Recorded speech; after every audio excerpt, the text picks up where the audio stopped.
I, Sayed Jawad, on behalf of Graphic Cafe, welcome you all to the second session of the ongoing GC lecture series.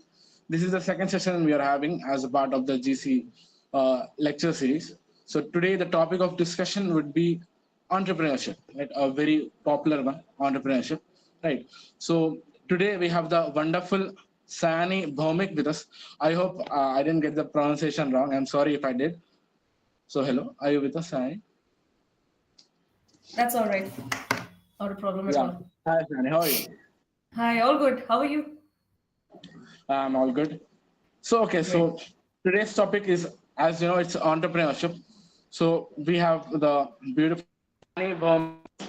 So let's start the session. Before that, I just like to give a small introduction about her. So, Sayanee, I just got to know from your LinkedIn, you are the founder of Diet Plates. Yeah, so founder of Diet Plates, and I session over to you, please. Sure. Should I share my screen here? Yeah, you can. Yeah, you can. Wait a moment. Sanjay, just take care if you have the permission.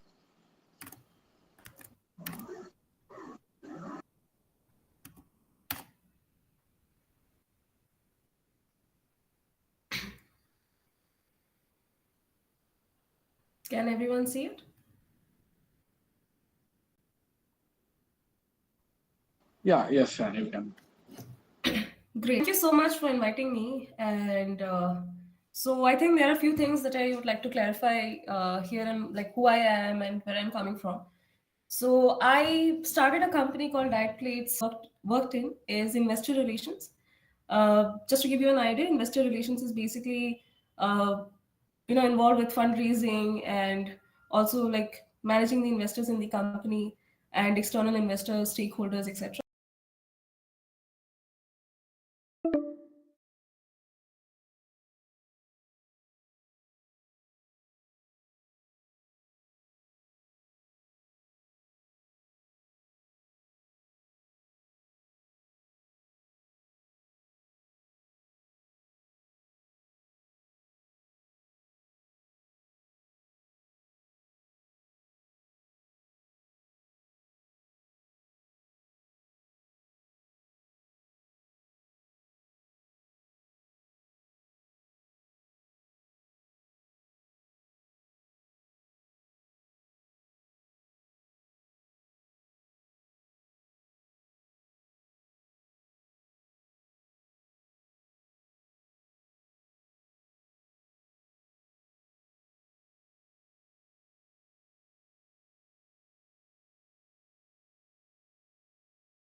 product, the first thing that you should do is get your idea validated in the market.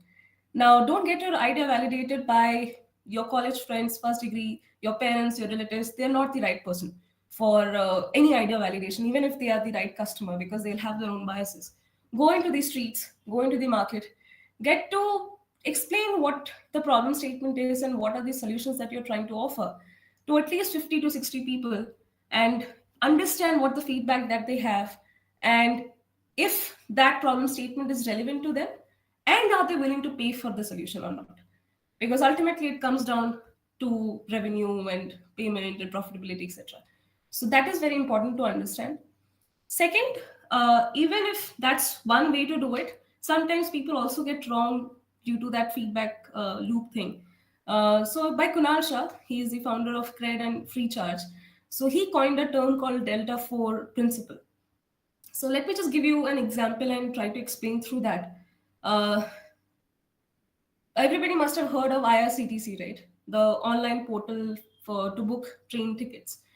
So before IRCTC, if you could just go and ask your parents or grandparents, they'll tell you that what a pain it was to go and stand in the line, especially on the weekends, and spend their whole day. And they used to stand in line since midnight to get a ticket. So IRCTC has actually changed lifestyle in today's world a lot, and they made a lot of difference. So there's a way to like what to say, like explain in numbers that what kind of delta change is there in the lifestyle before the problem, so before the solution and after the solution. And if that is more than 4, then it has the potential to be a disruptive idea. So that is also another way of validating your idea, that if this exists, then how much like how much change in lifestyle it can bring to the already existing users. So these are the probably the first like 2 to 3 steps that you should take in order before even going building a team or building an MVP or building anything of that sort. So once you have done that, it is one of the ideal customer profiling is one of the most important uh, step in order for you to start and basically focus on your product more or focus on your business more. It is possible that when you are starting something, it is possible that you will get deviated a lot. There will be customers will ask for something else, and you will think that that is probably the feedback that we should incorporate. There will be two people coming with two exactly opposite feedback also. That, say for example, you are running a fast food chain, somebody comes and say that you should maybe keep some of healthy stuff, and there's another person, they're like you should keep more exotic stuff. So which one do you take? Which feedback do you incorporate in your company? So for that reason, ideal customer profiling and sticking to it is very important. So I've taken this interesting example of Tinder when it came to India. So this is like a very basic way of understanding how to do the profiling. So they said there can be a person, a 23-year-old female named Neha Singh, who is in her first job, who is residing in Andheri West in Mumbai, who is single and independent and no major financial responsibilities. So whenever the other departments of that company will work upon their strategy, they will always keep this person in mind. So whenever any marketing campaign happens, so the language or the messaging will happen accordingly. Whenever a product happens, or whenever there are, say, you are running a design cafe, right? So any UI or UX changes will happen on that ideal customer profiling, that ideal customer that you have in mind. So if it is a 23-year-old, then I would like to keep it more chic and more maybe bright. The application should be a little more bright so for them to attract. Then also any kind of business strategy that happens, any kind of channels that we use for marketing. Say we might use Instagram first versus LinkedIn if that is a 23-year-old female. So these things comes into play better if you have done ideal customer profiling, and that's the first thing that you should do. And it will also help in the feedback process. So when you are running a fast food chain, then it is important for you to understand that a person who will pay me more is probably more important to me versus a person who is looking for cheaper but healthier option. So then you incorporate the first feedback in your business and let go of the second feedback, because it can be very noisy sometimes. third is, I think this is one of the places where I would say technical founders, like engineers or any kind of say architects or doctors, say for example, when they are trying to find like trying to do some business, they get stuck with the market research part a lot, because this is more of like a subjective biasness or subjective indication that what the market is all about. Sometimes it is based on facts, but mostly the facts are also not that concrete. So this is like the basic, the most prominent or most widely used marketing, like what is the marketing plan or the market size. In order to determine the market size, this is what you use. So it is called TAM, SAM, SOM. And TAM is basically total available market. SAM is serviceable available market, and SOM is serviceable obtainable market. So TAM is basically in then the whole wide world, how many customers are there potentially in this world who can be your customer. Second is, in that TAM, how much can you service based on geographical constraints, based on compliance or legal constraints, how much can you service? And SOM is basically the first 1 year or 6 months worth of target, that these are the people that we are trying to, sort of target in the first 6 months or 1 year or first phase of our startup. So I've given an example of Facebook. So when Facebook started, the first initial customer was the students of Harvard. They used it as a personal networking system. Then, once they sort of expanded it, they realized that any student across the globe can be a part of this network. And they started expanding in USA and Mexico. And eventually, like today, the world is basically anybody with the minimum years of 13 years and with a valid email ID is a part of, can be a part of Facebook or is an ideal customer for Facebook. So when Facebook must have, say, gone for funding or maybe pitched their idea, this is the TAM they must have shown. SAM, they would have shown that we will tap every college in the world, or at least in in the US or in the Mexico or the neighboring countries. And then they said that, but right now, for first 1 or 2 years, we are trying to focus only on the Ivy League colleges or Harvard to establish a personal network and get feedback and basically like make our product more robust, etc. And then we come to, and after all these things, you actually go and build a minimum viable product. And the idea of minimum viable product is very different from, the requirement is actually very low versus what founders expect that they should bring. So I spoke to some of the college founders, and they had such great ideas that we would like to build a Yeah, community excuse of me, college. Sayanee. Hello. Sorry, Sorry to yes. interrupt you. Yeah, but we are not able to see your slides move. Did you move the slide actually? The PPT. Yeah, I did. Which Uh, slide can you see? we are able to see the first slide only, which is the entrepreneurship one, which has the founder Oh, and is that? yeah, Okay, yeah, should that's what have we were probably. just yeah. Mm-mm-mm. Please let me check. Sometimes just check if it is from our side. If there is any technical issue, please fix that. Can you see it now? I can still see the first slide.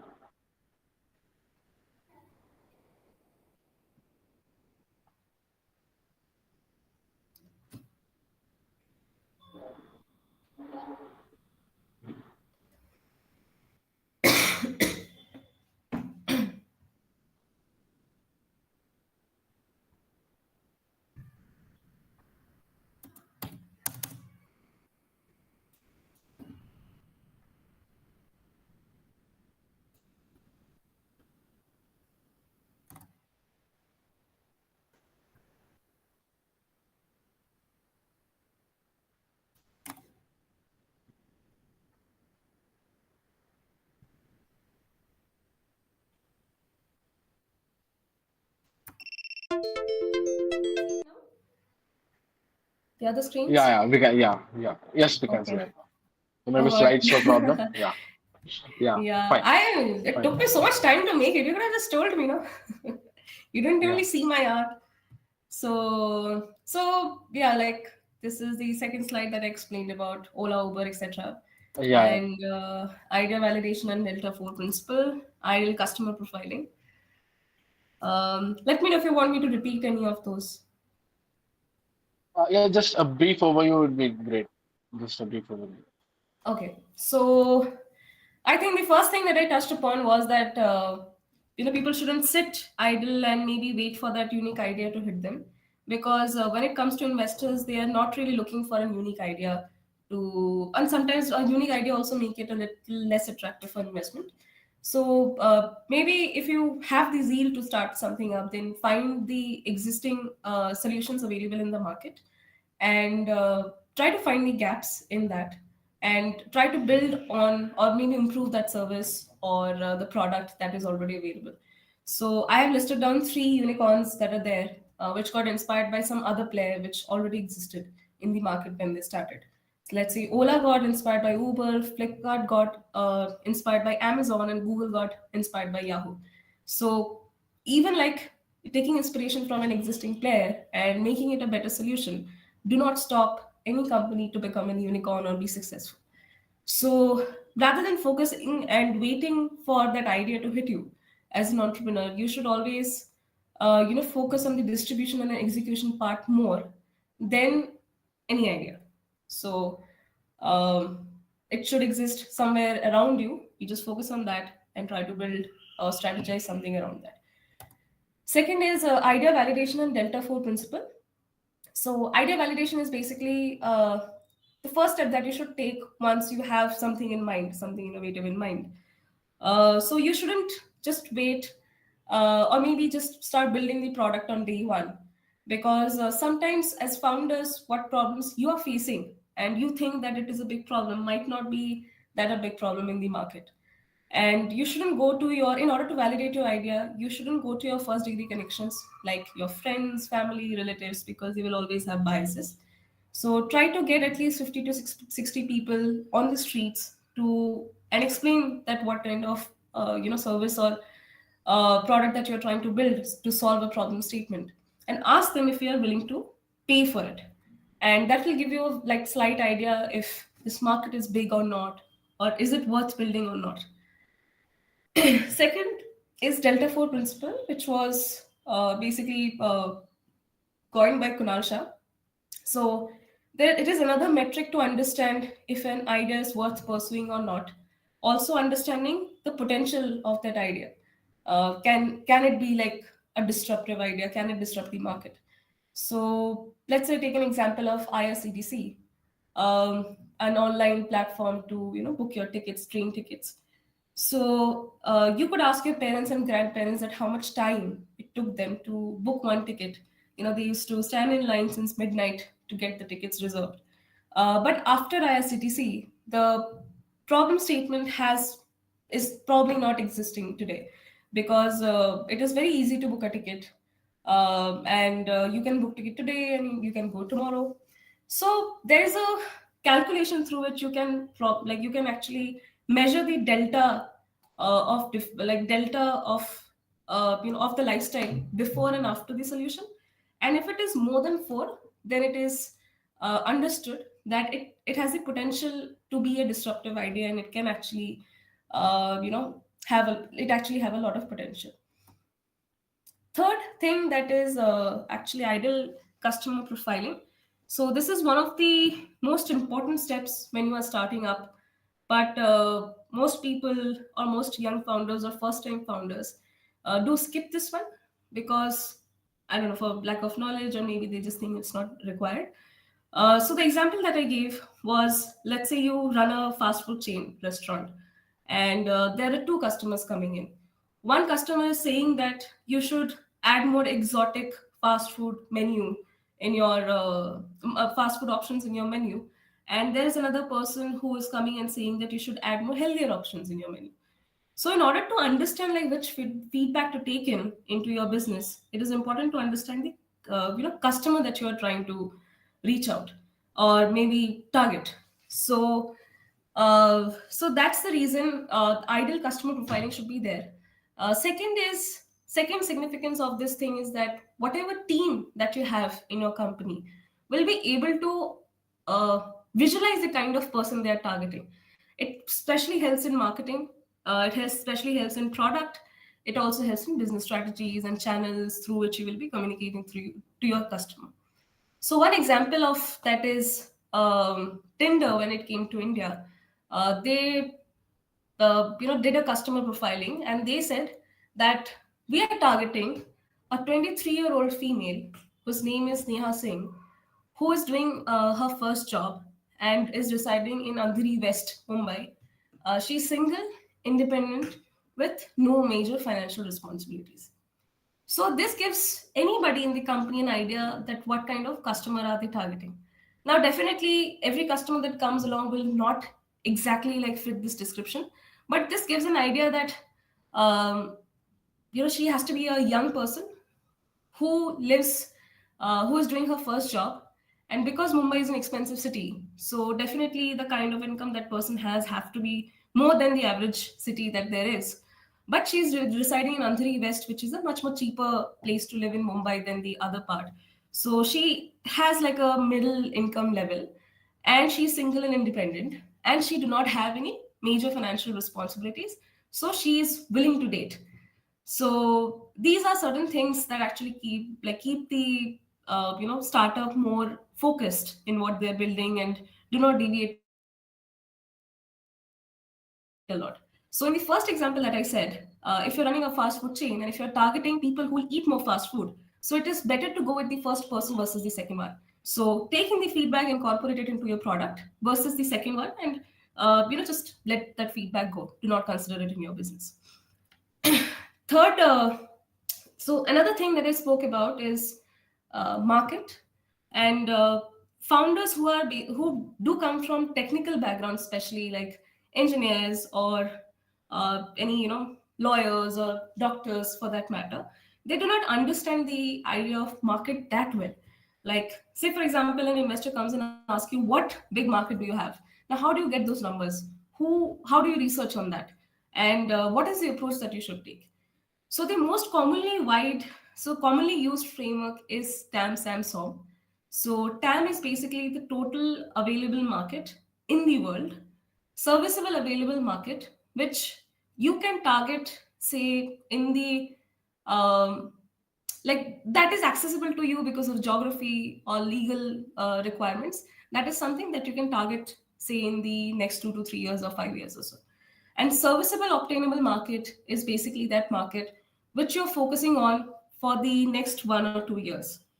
So these are like important numbers to get whenever you're pitching or have a pitch deck or anything like that. So I've taken one example of Facebook for you to understand it better. So when Facebook must have gone and pitched their idea, they should have first started with the TAM. They said that anyone in the world above 13 years with a valid email ID can be our customer in the future. But right now, because of our constraints, we wouldn't like to be scattered in the world. We would like to focus on student population, uh, let's say in the USA. That's the 2 to 3 years, milestone, in the process.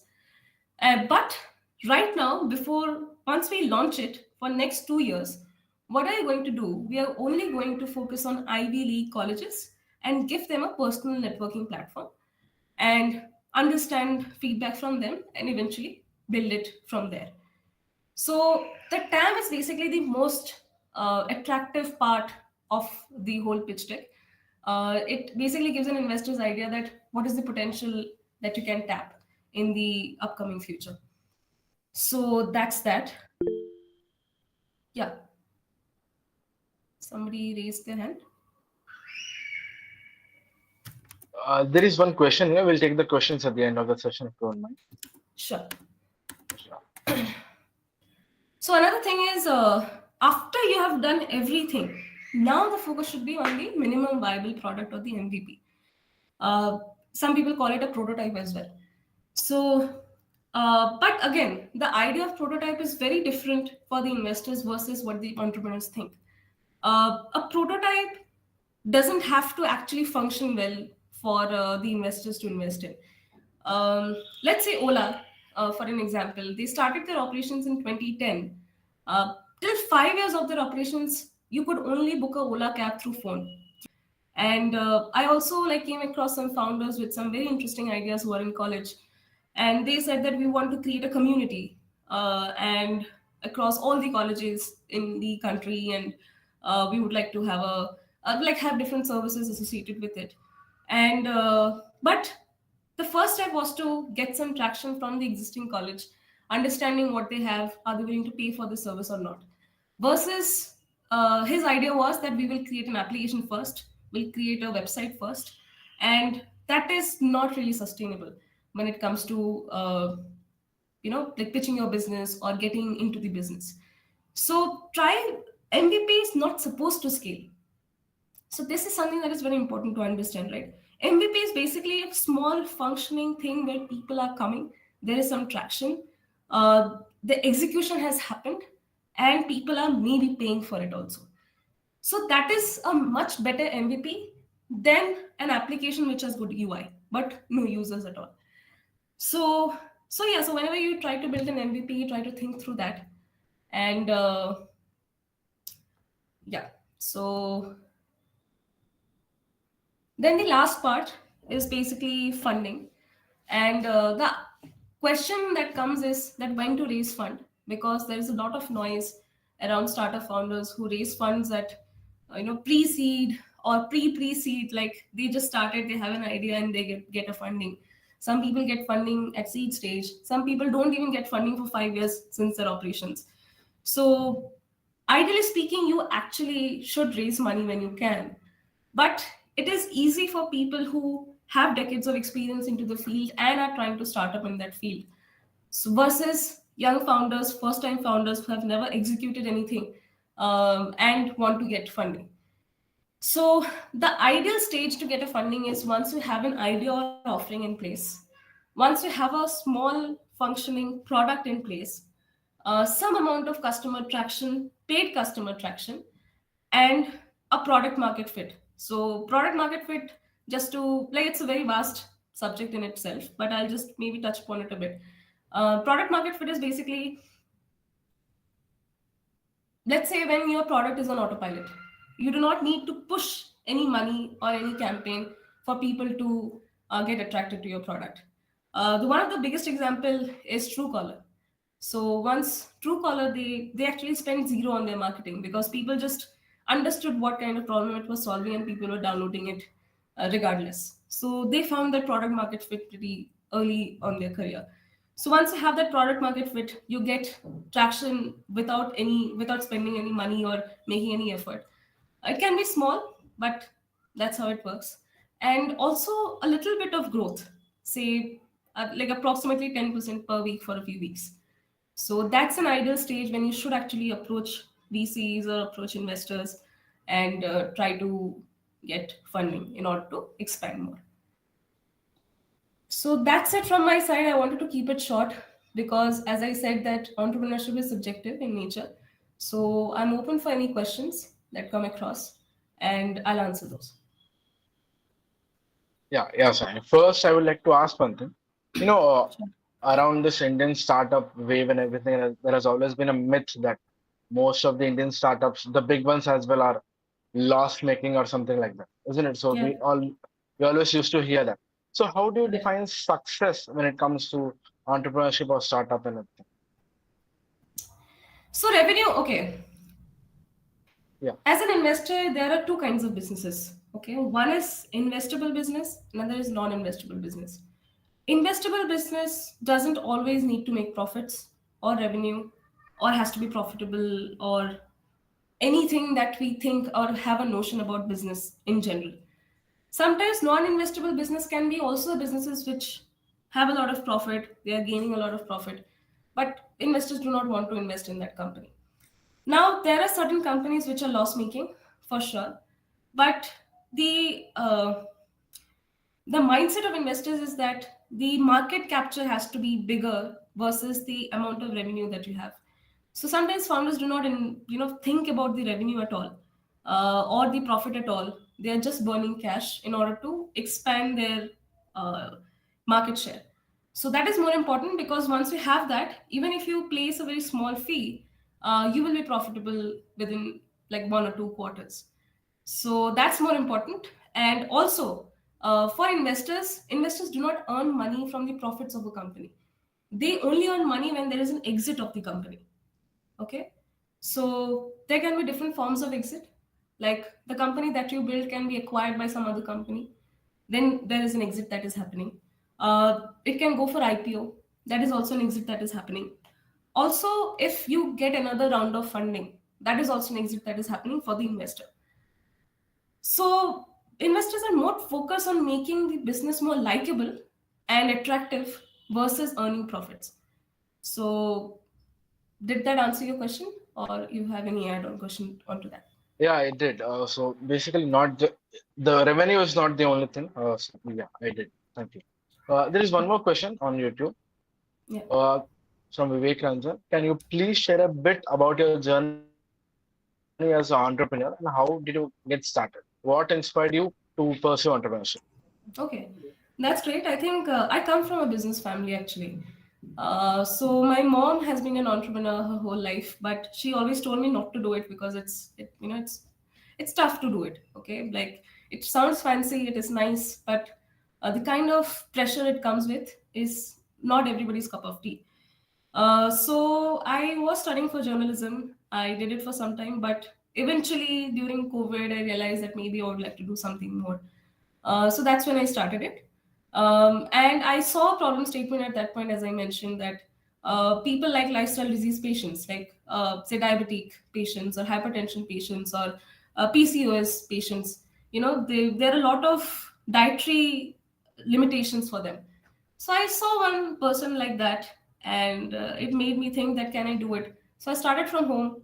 I got some people, then eventually, due to that, like got that money, and then eventually got a place, set up a kitchen, cloud kitchen, and got some nutritionists on board, and eventually it scaled up. Yeah, thank you. Great answer. I hope Vivek got his answer. So there are some more questions. Sure. Yeah, Krishna has dropped a question in the chat. Yeah. So what are some key lessons you've learned from your fundraising experiences? Is there any advice you would give to other entrepreneurs navigating the fundraising landscape? Krishna Do has not asked this question. raise funds until and unless you require it. Hmm. So, fundraising is like sort of associated with validation, that people like companies which has raised funds. There's a like very jolly founders with some their t-shirts on and their name on the your story and everything. That is a good way to good way of PR. People get a lot of recognition, etc. But funding comes with its own cons.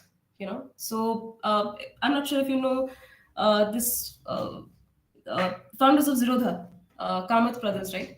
So they live a very happy and peaceful life versus any other company owner like say Zomato, because because funding comes with comes with the perspective of the investor also, and because that person has given money to you, so it is possible that your ideas will not be taken into consideration, but some proven way of running it that they have or their biases have.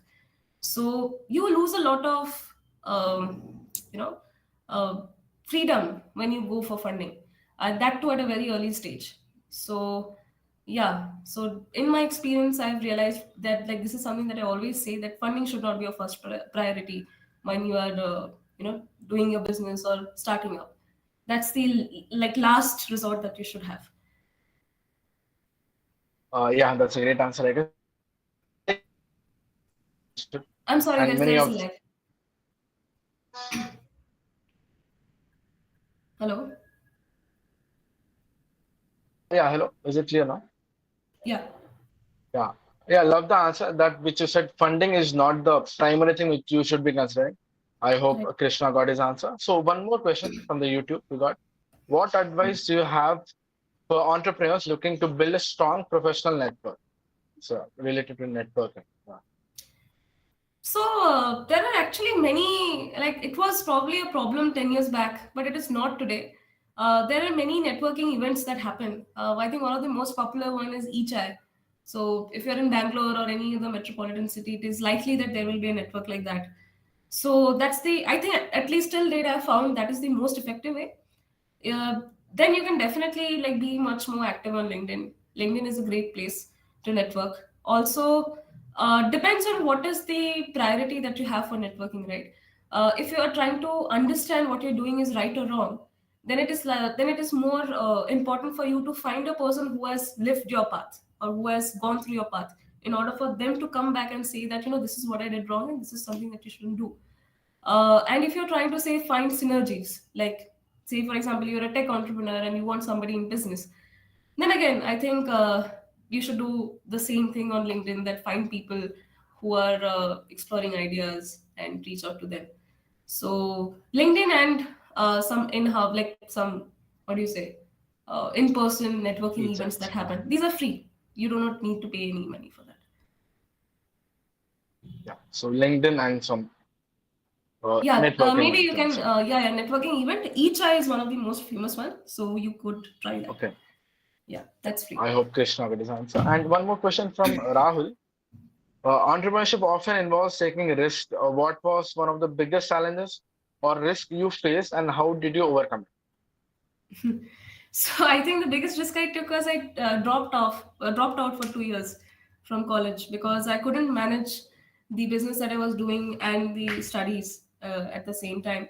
So didn't seem like a risk at that point, but eventually, of course, going forward in life, did you know it did like happen to be one of the insecurities that I had. But fortunately, I was, because I did not have a credibility educationally, on an education or academically. I think I worked 2 to 3 times harder for people to recognize that I'm something. So the trajectory was also very fast. To overcome that, like I said, because I was insecure, I worked 2 or 3 times harder than an average person would do. So, so yeah, that was one of the Yeah, things. thank you for that. Yeah, one more question from Harish. How do you plan to compete in a saturated market, and what sets your product slash service apart? So a market cannot be saturated in one segment. Sorry, a market can be saturated in one segment, but not all these segments. So you can actually bifurcate the kind of, so like the ICP that I spoke about, right? Ideal customer profiling. So you build a product which is not for the saturated market in the same service, similar service, but target a different set of customers. Let's say, for example, I have written a book. Now, there is a book for entrepreneurship for early entrepreneurs, right? But it is possible that who are at a series D or series E level, they do not have a book. So I focus my book, focusing like on them more, because there will not be enough authors for that. So I'm writing a book about entrepreneurship. I just change the customer segment. So that's one of the ways to go. Yeah, thank you. One question, it's a little off the topic. Can I ask? Yeah. Sure. Yeah. So, what are your plans for the 2024, this new year? Are there any resolutions, or are you hoping to, do something a little different than normal? Hmm. Yeah, I think this is like a part of the resolution that I'm doing right now. So this is like a non-profit thing. I'm not doing it for any monetary benefit or anything like that. But this interest came because I have been receiving a lot of requests from young entrepreneurs, and unfortunately, my job is also associated with it right now. So when I started, I was 19 years old. So I think that time I sort of let it go because I stopped it, or I failed, or I failed to sort of expand it after a point, because I did not get enough insights on my business that was required at that point. So one of the resolution is basically educating young entrepreneurs so that they don't make the mistakes that uh, like are theorized already. There is already a structure for that to cope with that. Make new mistakes, of course, but don't make the mistakes that everybody makes in 0 to 1. So that's one of the resolutions. Yeah, great. So, one more question from Sanjay. So he asked why all the entrepreneurs are dropouts. So Mhm. basically, as you mentioned earlier, so you said that there are a few insecurities. So when we are dropping out, there are a lot of insecurity, like what would be the Yeah. future and what if it doesn't work. So how do you think someone can be motivated to drop out of something and pursue something different?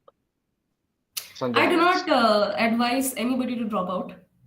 That's something that that happened from personal experience. But I would say that if you have found something that you believe in, so my thought process at that point of time was that I can always continue my education after a year time. But if I let it go right now, the business that I'm already running and I'm halfway on that, so I just took a bet and I thought that if it doesn't work, then I'll definitely go back to college and complete my education. But if it works out, then definitely the reward is much more than it could have through a degree. And I think that is how it has worked out. So, I mean, I got all the jobs without a degree for sure. Like right now, I have one, but yeah, like my founding team experience and everything that happened because I had more practical knowledge than any college graduate who just came out of college. So I do not recommend dropping out.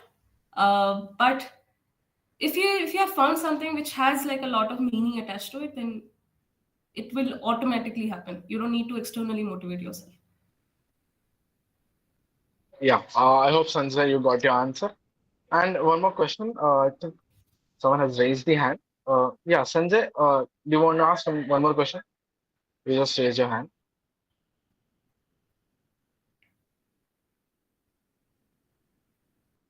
Hi. Sure.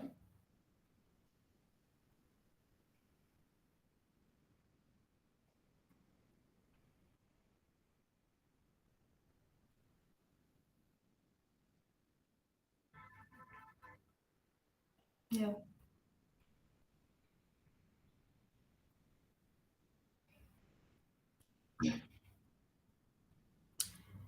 So first you have to go and visit and understand, right? Like if this is a repetitive question, then you need to go back and understand, like remove your personal biases and understand if it is actually scalable or not.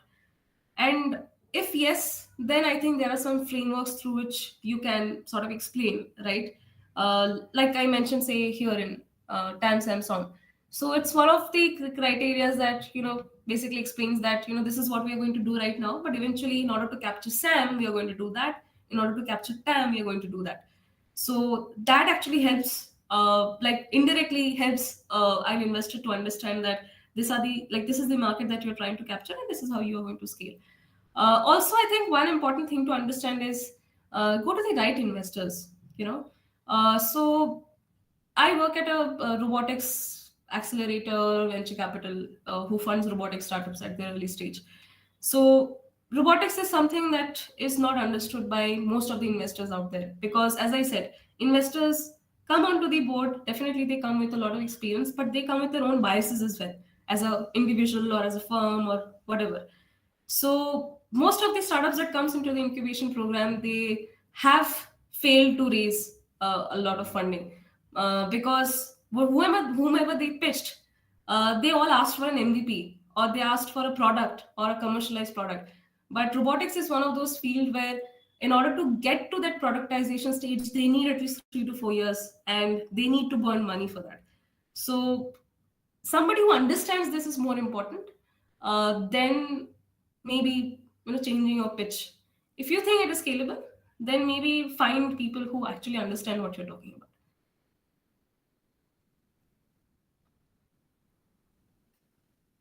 Yeah.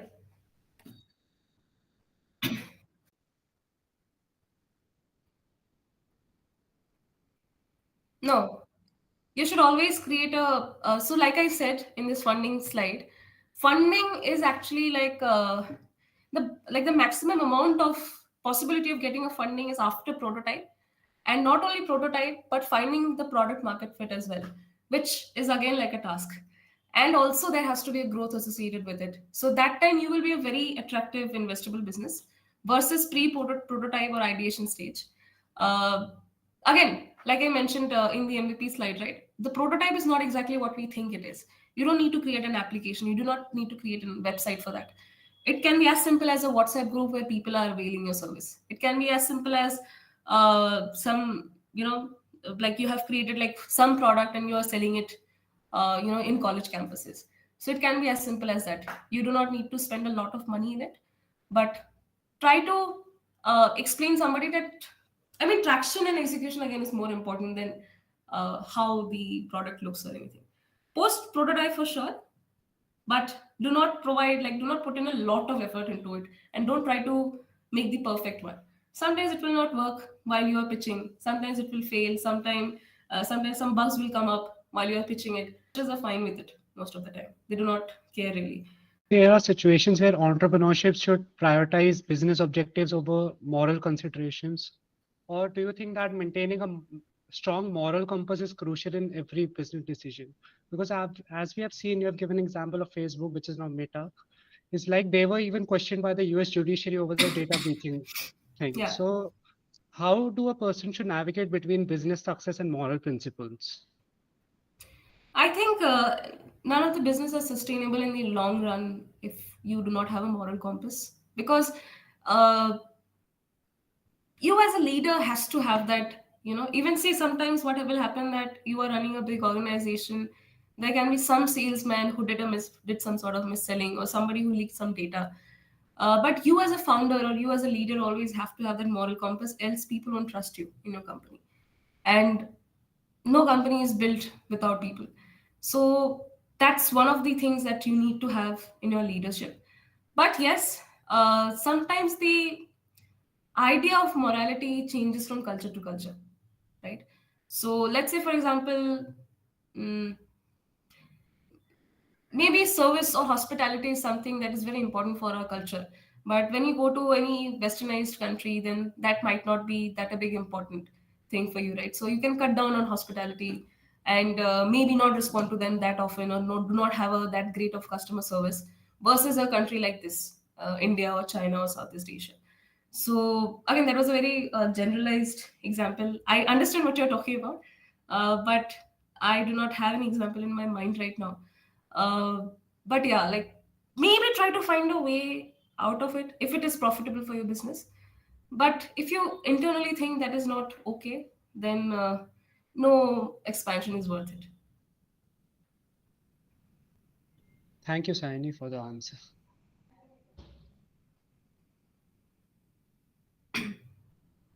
And yeah, any more questions, please? And there is one more question from YouTube I would like to ask. Sure. Where do you see the future of entrepreneurship heading, and what trends do you think shape the landscape?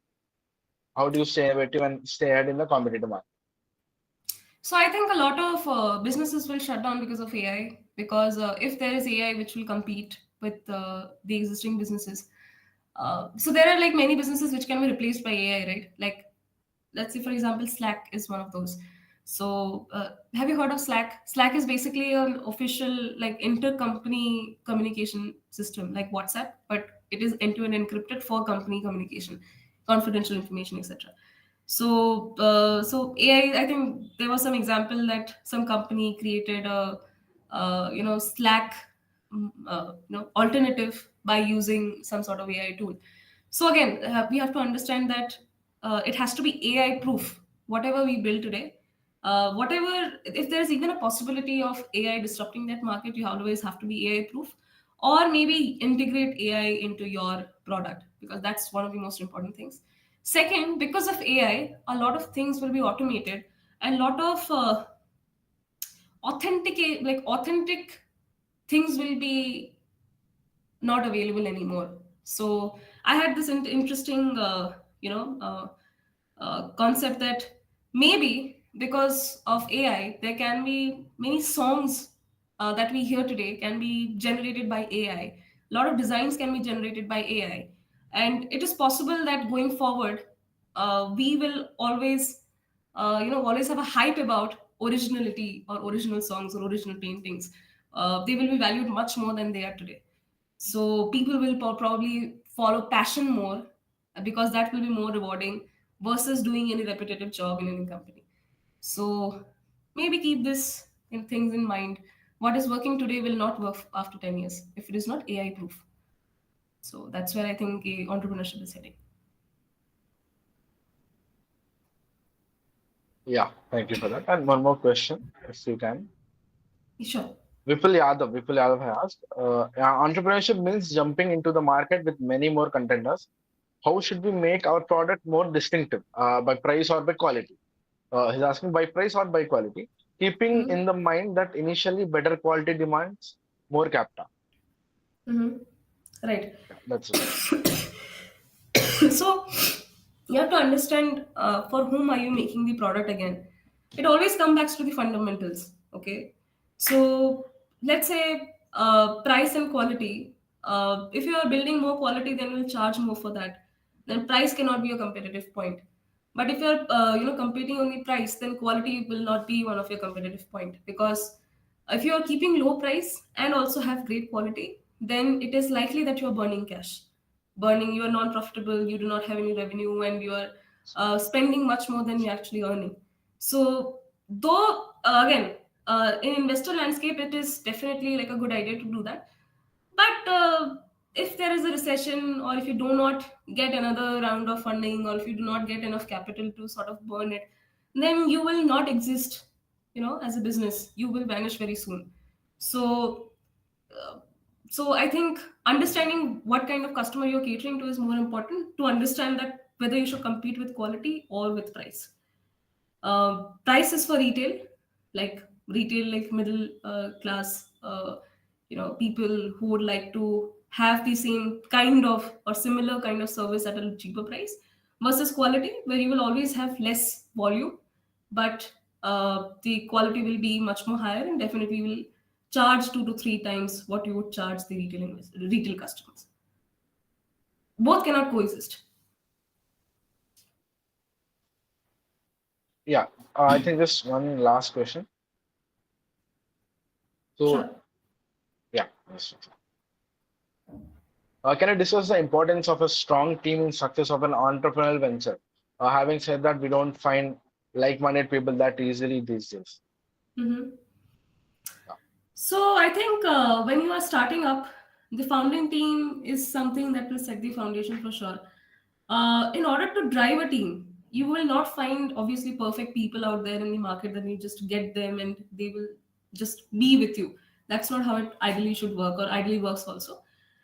So most of the companies where people stay or people stick to it and they build a culture, good culture, it is mostly the credit of the CEO, the founder, or the person who is doing people management.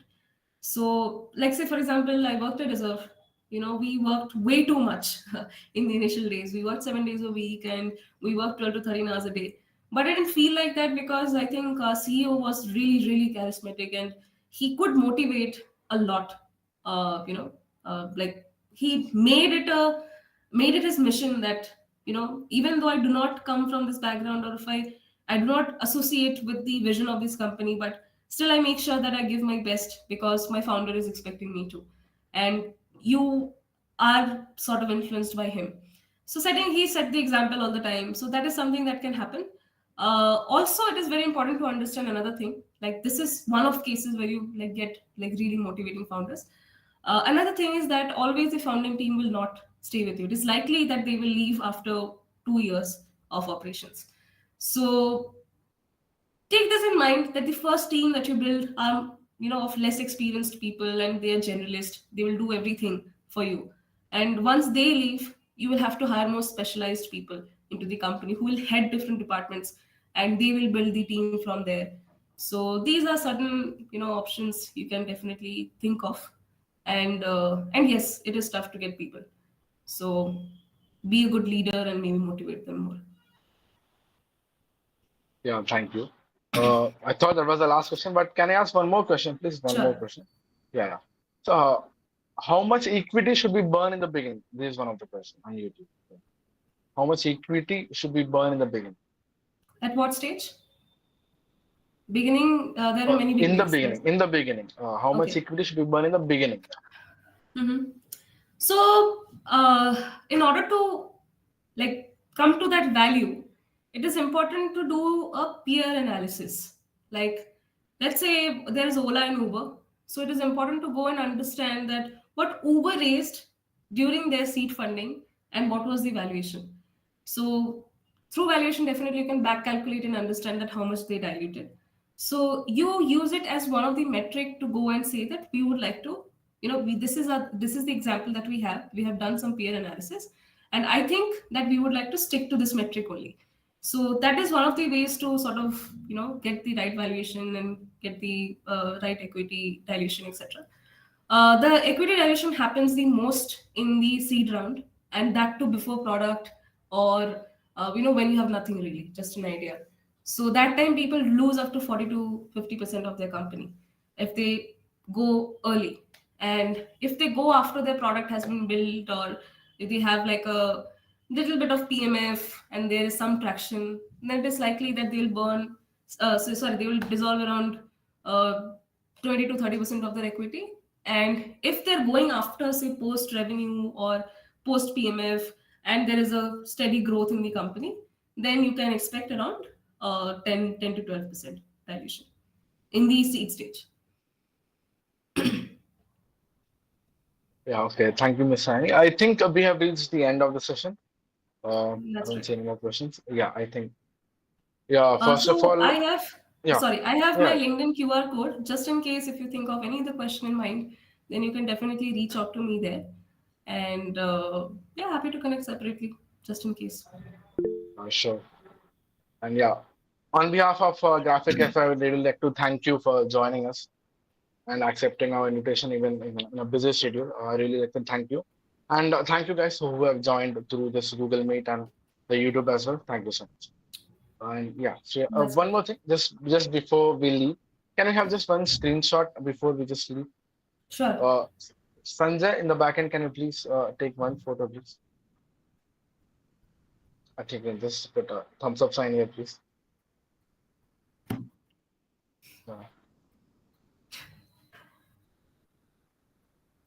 Yeah, sure.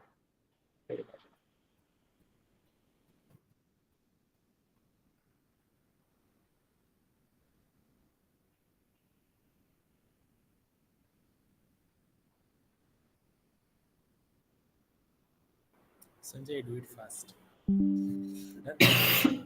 Hi, Sunny. This is Shreyash. Thank you so much for accepting our invitation. Thanks, Shreyash, for inviting me. And It was like really a nice interaction with you, and I hope our participants also enjoyed the session. surely, Yeah. absolutely. Hope to see you again. Thank you. Thank you so much. Bye.